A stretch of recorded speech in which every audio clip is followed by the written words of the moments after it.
Do you realize how hard America is working to win over Africa? Do you know what President Joe Biden and the entire US government are putting in a lot of effort to let African nations know how eagerly they want to cooperate with them? Recently, the United States organized a summit at which leaders of African nations were invited. Yet, why? The White House sought to convey to them that the United States is a superior partner to China. Would they, however, accept it? Up until now, the US has been dictating policy to African nations. Africans are deeply offended by America's view of them as people who want assistance and who should be taught what to do.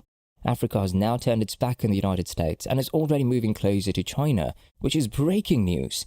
They now favor China, but the US is still trying in vain to win back Africa. But why has Africa shunned the United States? Yes, and what is going on? Welcome back to another fantastic video. You will undoubtedly find our video fascinating if you're new to the channel and appreciate learning about modernity and its current state, particularly China's growth and rising might. In this video, we'll uncover how Africa is moving away from the United States and getting nearer to China. Let's get started. Often, facing reality is hard. However, the US has to embrace it. This time, African countries are aware enough that the US sees Africa as more of a place that should be exploited. Well, that's why several European countries and the United States itself have stayed in Africa for decades and still have influence in some African countries. Since Africa is an oil and resource-rich continent, African countries think that the US has its own interest in mind. Well, that is a reality, and that's why Africa no longer wants to have the US as its partner.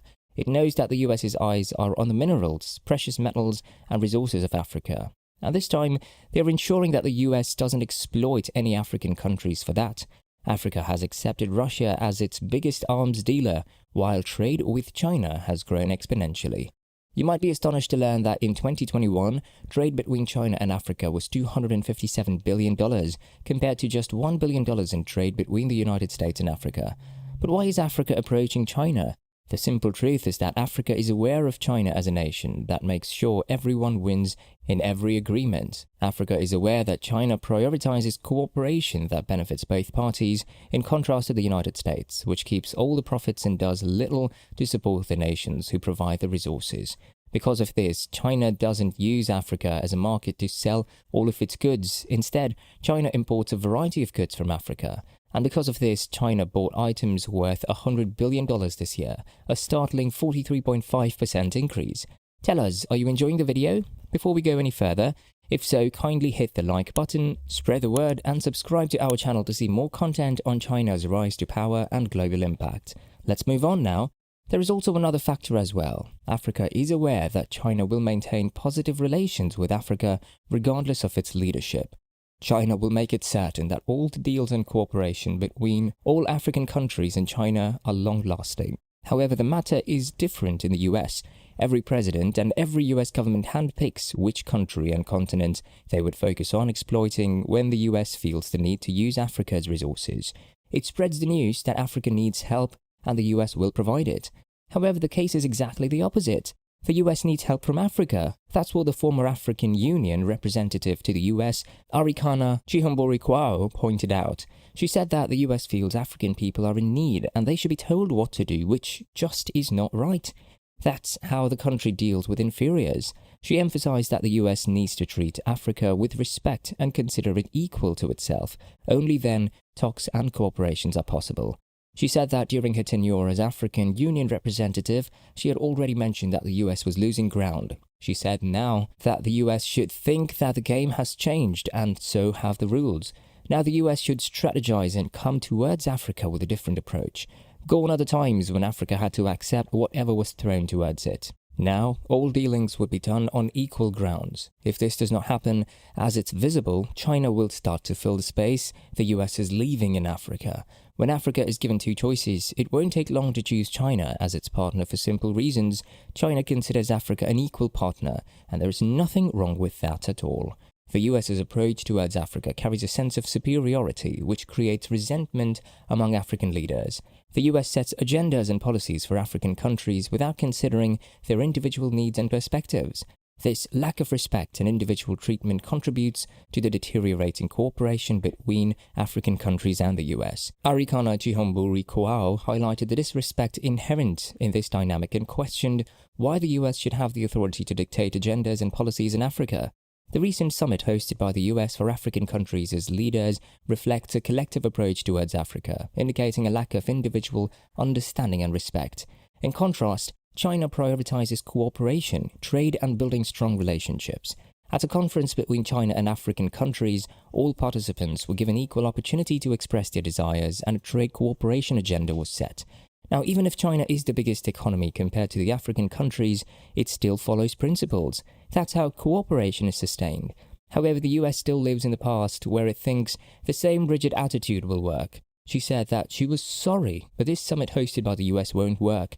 It won't work until the US calls every African country to the table and involves them all, setting agendas that secure each country's interests. Only then can any summit reach practical results. Listen to what Arikana Cambridge Wayo said. Essentially, the United States and Europe did it. I used to repeat it all the time during my tenure. What really lies behind the failure of effective engagement with Africa is the disrespect of Africans. That's where the problem begins. If the US cannot accept Africans as equal partners, if the United States, for example, let's look at this particular meeting, this particular circuit, there was no defined agenda. There have never been defined agendas whenever they meet with African countries as individual countries. It's always the United States setting the agenda, setting policies, and telling Africans about the policies. That is no way to have any meaningful engagement. If you take, for example, the first pocket meeting that was held between China and African heads of state, way in advance, the issues were clearly defined. The agenda was going to focus on trade, aid, and investments.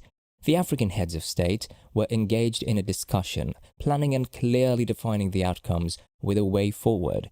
In terms of follow-up, it was a fruitful meeting that addressed the issues that need to be addressed, not only between African countries individually with China, but also actively involving Africans with China. There is no public agenda. There are no issues that have been presented to the African heads of states.